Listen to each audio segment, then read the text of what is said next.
being late on such a day. What were you thinking? On my wedding day, as I was heading to the venue, I had to rush a pregnant woman who wasn't feeling well to the hospital. As a result, I, one of the main figures of the event, ended up being late. As we were about to start the delayed ceremony, my Phil, furious and shouting, approached us. "I'm so sorry. There was a pregnant lady on the way who wasn't feeling well." Well, such a ridiculous lie. Even if it's true, you chose to prioritize some unknown woman over my daughter. You've brought shame upon us. He grabbed my arm, trying to drag me to the ceremony hall. The staff tried to stop him, but he shrugged them off. Dad, stop it. What are you doing? I knew it. This guy is a stupid. The wedding is off. Go around and apologize to each guest. When he appeared at the wedding venue where the attendees were seated and saw me being dragged along, everyone's eyes widened in surprise. Pushing me in front of his family's side, he yelled, "Kneel down and apologize now." It seemed like the situation wouldn't calm down unless I complied. Why has it come to this? Just as I was about to kneel, determined, and urgent news came in. Then his face turning pale, looked at me. You couldn't possibly. This was the very beginning of his downfall. My name is Michael Johnson, 33 years old.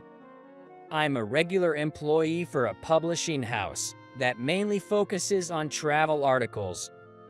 The publishing industry is fiercely competitive, but since we're not a big player, the workplace can be quite calm depending on the season.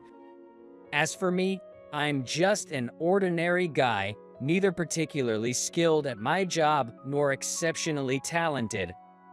Just an average person. I finished the document you asked for. I submitted a freshly prepared interview plan to the section chief, who then tilted her head in confusion. Johnson, this interview. It's meant to be for people who run local shops, right? Oh, yes, you're right. What if you ask for recommended stores and they just mention their own? I messed up, she's right. I shouldn't have picked from the usual interview content so carelessly. I'm sorry, I'll rewrite it. Well, this is actually good.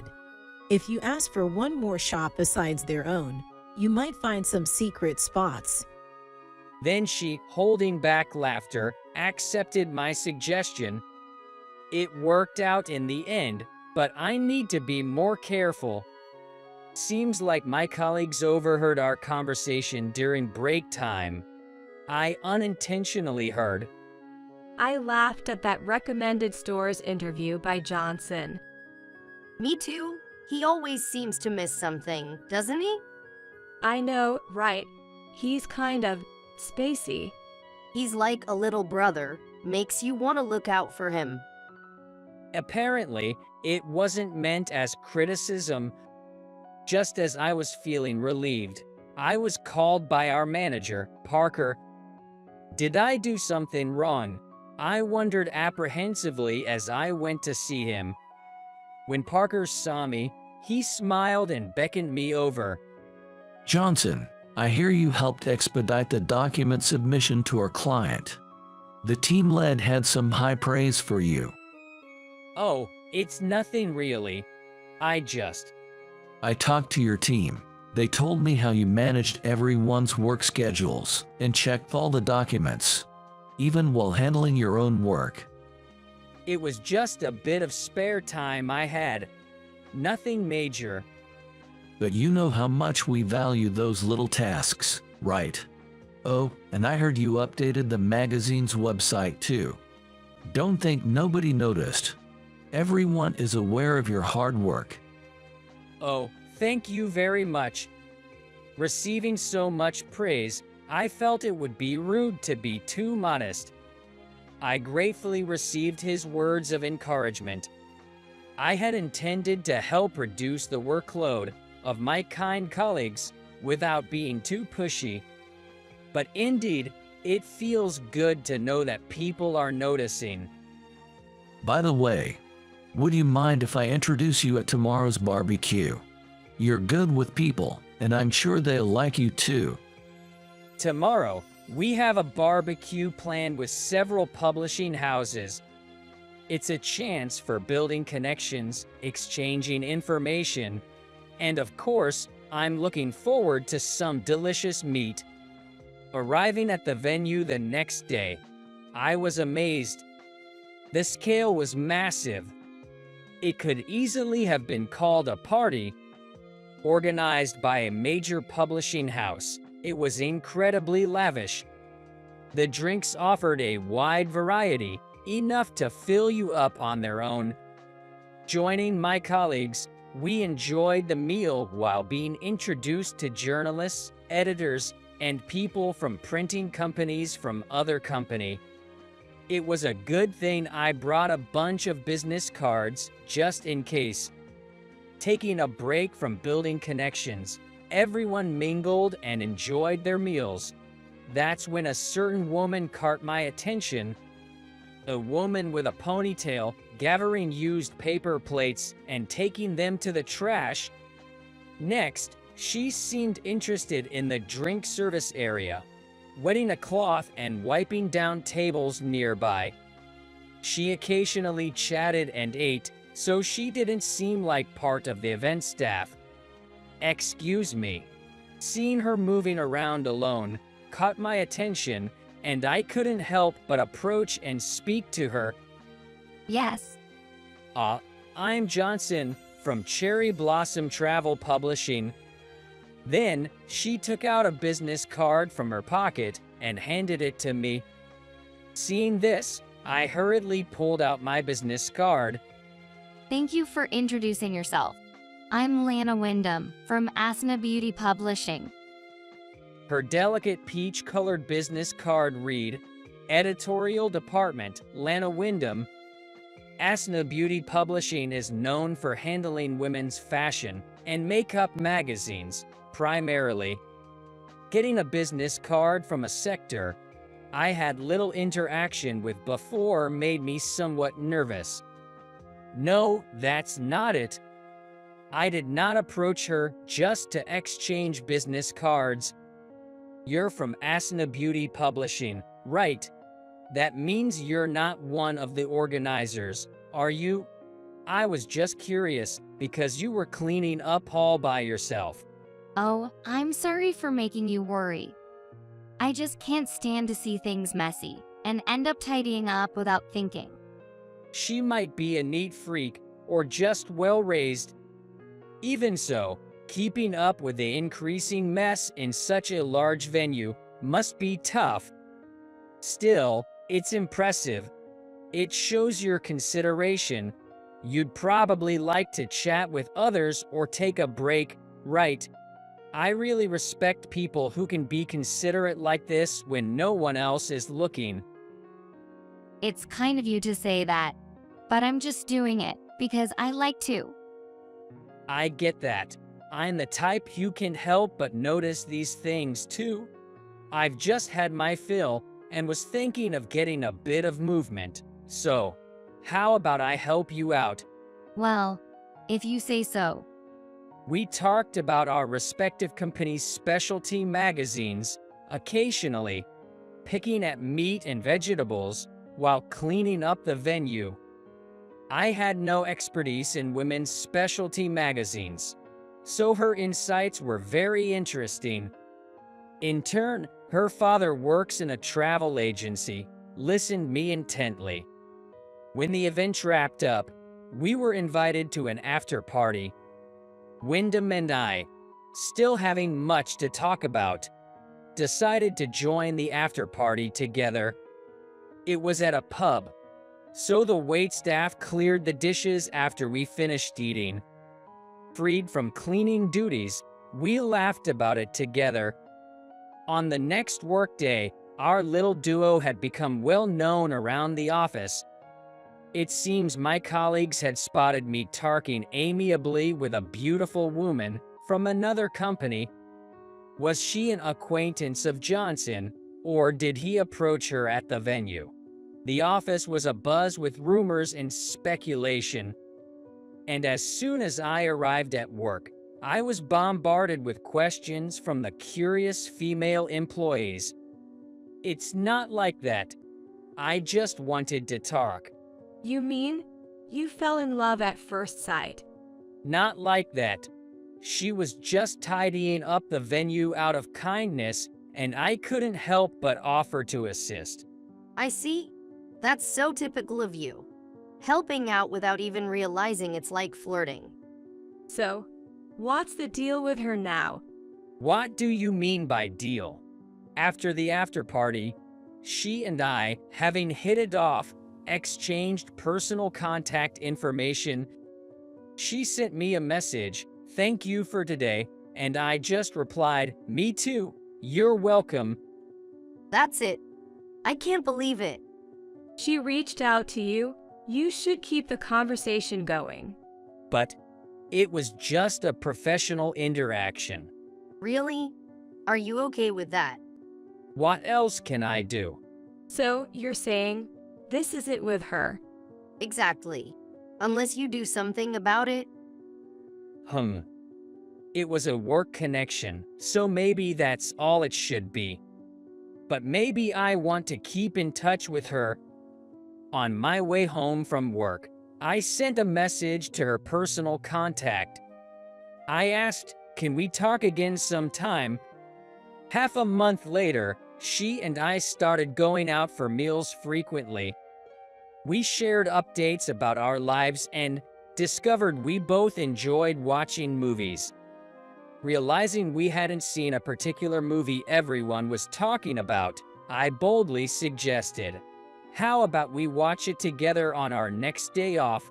When I shared this with my colleagues at work, the female employees praised me. After several dates, we gradually became what you could call a couple. A year later, I began calling her Lana, and she started calling me Michael. I proposed 2 years after we first met. It was at a restaurant near the venue where we had that barbecue. Lana and I had grown to trust each other completely and wanted to live our lives together. A month after the proposal, I was set to visit Lana's family home for the first time. I had been to her apartment several times, but never to her family home. Led by Lana, as we got out of the taxi, I couldn't believe my eyes. Before us was a mansion that looked like a castle. I knew Lana's father works in a travel agency, but only recently found out he is the CEO. Apprehensive, yet trying not to look intimidated, I walked into the house, where a housekeeper led us to the drawing room. There, I introduced myself as I handed over my business card to her parents. "I'm in a relationship with Lana. My name is Michael Johnson." Lana's father frowned as he looked at my card. Cherry Blossom Travel Publishing. Isn't that one of our subcontractors? Excuse me, I wondered if our main contractor had a travel agency. Maybe it was just something a regular employee like me wasn't aware of.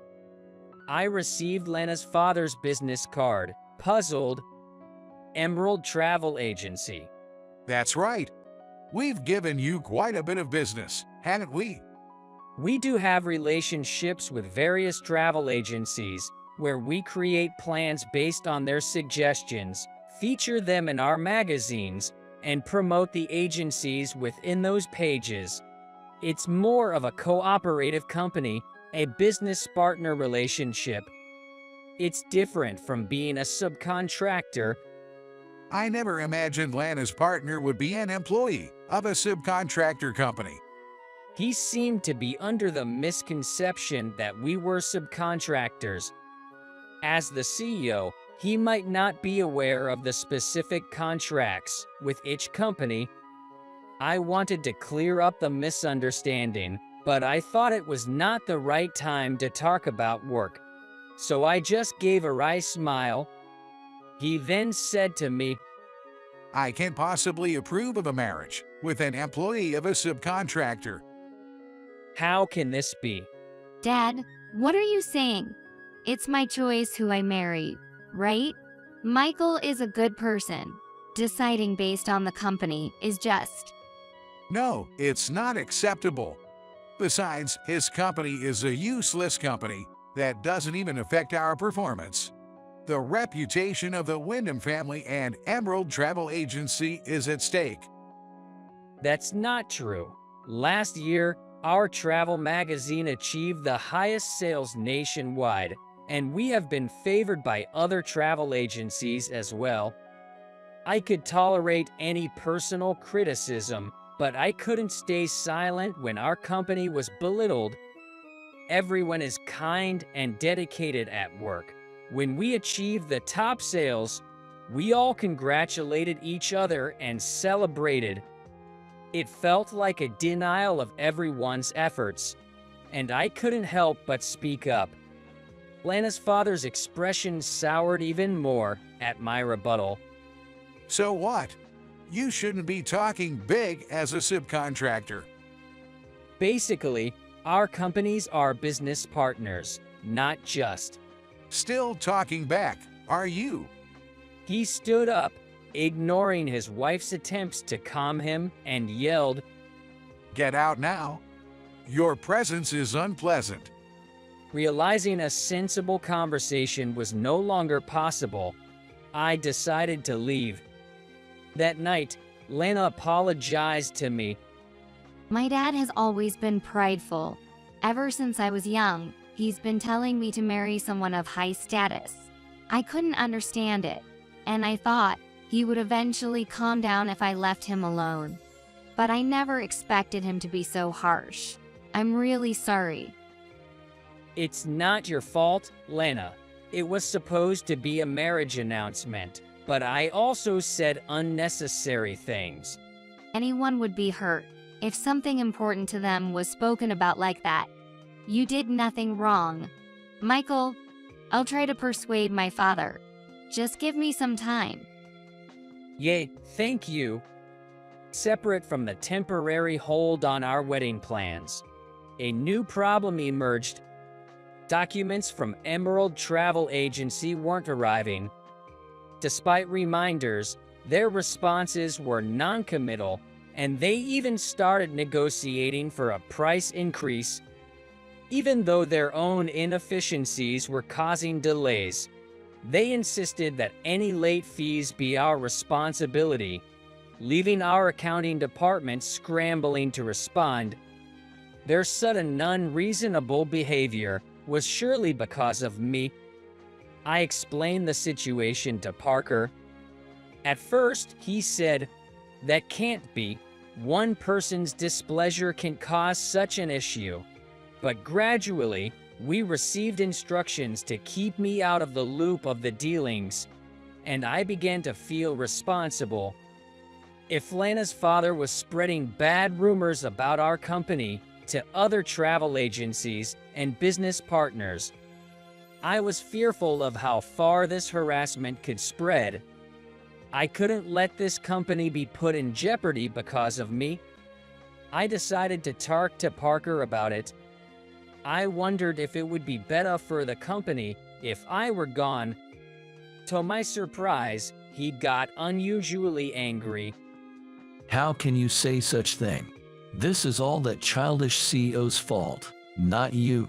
You've done nothing wrong. So don't talk like that. It's the responsibility of the higher-ups to handle these situations. Don't worry about anything, and keep up your good relationship with your fiancé. Thank you very much. Now, you have a meeting with Link Tours today, right? Switch gears and go handle that. Yes, I'll do that. I'm a bit nervous though. My colleague said if this contract goes through, It could mean a profit of about $1 billion. That's why we entrusted it to you. You're that valuable to us. Have confidence in yourself. Yes, sir. I'm truly blessed with wonderful people around me. Not just Parker, but everyone at work has been supportive, not blaming me but expressing their concern. That's why I was so upset when our company was belittled. That day, I received a call from Lana. She had repeatedly persuaded her mother and somehow managed to get our marriage approved by force. Lana sounded exhausted over the phone. It must have been quite a struggle. I apologized and expressed my gratitude. I knew we weren't warmly welcomed, but I reminded myself that this was a matter between two of us. Finally, the wedding day arrived. The ceremony was scheduled for 12 p.m., and the bride and groom were to meet at the venue at 9 a.m. I texted Lana that I was leaving my house and headed to the station. Somehow, we made it to this day. Lana's family, the Wyndham family's guests, were incredibly numerous, befitting the daughter of a CEO. It feels like just yesterday when I saw Lana's face, laughing and saying, "We even narrowed it down about the guest list." The preparation truly flew by. Lana's mother was incredibly helpful, contacting family members and taking care of so many details. I don't know what we would have done without her. My colleagues at work were also constantly supportive. When I handed out the wedding invitations, they were as happy as if it was their own celebration. Reflecting on these days, I realized I could catch an earlier train than planned, and was just about to reach the station when I saw a pregnant woman suddenly crouch down in front of me. "Hey, are you okay?" When I approached her, she was sweating on her forehead and seemed in pain. She didn't look like she could walk. Seeing a taxi at the station's rotary, I hurriedly hailed it and helped the woman get in. Despite her pain, she managed to hand me her hospital registration card. I told the driver the hospital's name and continued to hold her hand, offering encouragement. Upon arrival at the hospital, the attending doctor immediately tended to her. It seemed she had a sudden attack, possibly due to exhaustion. The doctor advised her to rest, and her complexion had somewhat improved. She would be staying in the hospital for observation, just to be safe. Thank you so much for bringing me here. I don't know what would have happened if you hadn't been there. No, I'm just glad you're safe. May I have your name, please? I'd like to properly thank you later.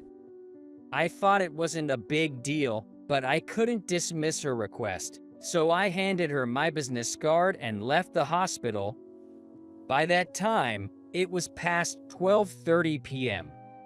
I had missed calls and worried messages from Lana on my phone. Jumping into a taxi, I called her and explained what had happened. Lana, sounding almost tearful, must have been really worried. She was relieved that both I and the pregnant woman were safe. Arriving at the wedding venue, feeling apologetic, I hurriedly got dressed. But by the time I was ready, it was already past 2 p.m. The staff at the venue, perhaps informed by someone, were all ready to welcome me warmly, except for one person, Lana's father. Being late on such a day. What were you thinking? He stormed over to us, who were about to start the delayed ceremony, yelling angrily, "I'm so sorry. On the way here, I encountered a pregnant woman who was unwell." Well, such a ridiculous lie. Even if it were true, you prioritized some unknown woman over my daughter. You've brought shame upon us. He grabbed my arm and tried to drag me to the ceremony site. Even when the staff attempted to intervene, he shook them off. Stop it. Dad, what are you doing? This guy is a stupid. The wedding is off. Go and apologize to each guest individually. The guests seated in the ceremony hall were shocked to see Lana's father and me being dragged in, pushed in front of his family's side. He shouted at me, "Apologize now." What should I do? Will apologizing calm him down? No, he'll surely demand more. But if I don't comply, the situation won't settle. My best day turning into the worst. Finally, with no other option, I managed to squeeze out a feeble voice. I'm very sorry for what happened. Just as I was about to reluctantly utter my apologies, someone intervened. Johnson, you don't need to do that. Stop it. It was Parker. He stood next to me, pulling me to my feet. What is the meaning of this? Please stop this unnecessary insult. He is the main character today. You're his boss, aren't you? Acting all high and mighty for a subcontractor. Our company is a business partner of yours, not a subcontractor. And even if we were, this kind of attitude is unwarranted. You better watch your mouth. With just a little pressure from our company, yours could. Lana's father stepped forward, the situation becoming tense. And at that moment, suddenly, a young man appeared next to Lana's father. President. He seemed hurried, whispering something urgently into his ear. The person who stepped in amidst this situation must be some kind of secretary. What? Hearing the news, his face paled. Don't say such foolish things. That can't be. I just received the notification myself. Please, look at this. He intently examined the phone screen shown by the secretary. Link Tours has a major contract with Cherry Blossom Travel Publishing. His words echoed throughout the venue, perhaps spoken without thought. Parker and I exchanged glances.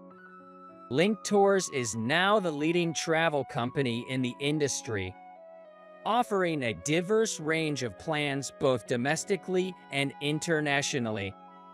It seems like there won't be any problem, even if the deal with Emerald Travel Company gets canceled. Parker said that, then made a phone call to the company, presumably for confirmation. After a while, he hung up, looked at me, and smiled. Johnson, you helped a pregnant woman on your way here, didn't you? Yes. That lady is apparently the president's daughter of Link Tours. What? Apparently, the president of Link Tours personally thanked our company earlier, and he knew your name from your sales efforts. They were about to finalize a contract with us, and your act of helping his daughter solidified his decision to work with us. That's leaving me in astonishment. Parker confronts Lana's father. That's how it is. I'd appreciate it if you refrained from any further harassment towards him. Is that so? Your subordinates won't be able to get married at this rate. I don't think that's related. No, I won't tolerate a company employee like this being involved with my family. Enough of this, Dad. Lana, dressed in a wedding gown, stands in front of him. I'm not a tool to uphold your dignity, Dad. I don't remember saying such a thing. You just tried to use me for negotiation, didn't you? Well, that's... I understand. It's natural to be cautious because of Dad's position as the CEO, and also because many people have approached us and betrayed us multiple times. But, you see, Then she held my arm. he was the only one who didn't see me in that light. He's different from the people Dad dislikes. He's a kind person who offered to help when I was cleaning alone. He's even better at cleaning than I am. Lana, Do you think we understand that not everyone who approaches us has ulterior motives? It's time to stop acting like a child. what are you saying to your parents? Come on. It's getting embarrassing. Lana's mother gave a sharp look. Seemingly unable to bear it any longer, she left the venue. Afterward, Lana and I apologized to everyone for causing trouble and had a redo of the wedding ceremony. While the logistics were chaotic, I believe it was a good ceremony that allowed us to reaffirm our bonds with people. Later on, Lana's father was dismissed from his position as the CEO due to losing business deals with us by personal reasons and having contracts terminated by other attendees. Additionally, it seems Lana's mother, who was fed up with his arrogant attitude, presented him with divorce papers. Lana, feeling sorry for both her parents, has been trying various means to mediate between them. She earnestly persuaded her mother, despite such parents, to spend time together and even created opportunities for the two of them. With the selfless kindness from the daughter he had tried to use as a tool, I can only hope that Lana's father will have a change of heart. Furthermore, later on, Smith, the president's daughter of Link Tours, came to express her gratitude with her newborn baby. The newborn baby was so adorable that it made me dream of having one someday. And then, after successfully achieving a major contract with Link Tours, I was promoted to department manager. I consulted Parker about my anxiety about gradually taking on the job of managing people. That's right. It's good to have those concerns. It's much better than baselessly believing you can do it yourself. Failure is natural, so it's important to have an attitude of learning what to do and what not to do. I see. Thank you very much. What's that? No need to be formal. You even protected me on my wedding day. I've been in your care for a long time. You're my role model. I'm glad to hear that. So, become the kind of boss who can receive such compliments, all right? Yes, I often hear people say Johnson is a good guy, but I don't have that intention myself. I acquired unselfish kindness by watching Parker. Just like I admired him, someday I want to become such a person. And if that person becomes someone admired by someone else again, wouldn't the world become a very kind place? It's not such a grand dream, but I hope that at least the people I'm connected to can feel that way. I'm a regular 33-year-old office worker. After graduating from Yale University, I landed a job at a major corporation headquartered in downtown New York. I've always been a bit timid, prone to getting easily upset over minor troubles, so my initial 3 years at the company were extremely difficult. I believe the reason I've managed to become a competent businessman is all thanks to the great bosses I've encountered so far. Especially after being assigned to the New York sales department at the age of 30, my boss, Thompson, seemed to take a special liking to me. Indeed, it was in this New York sales department that I met Mary Ann.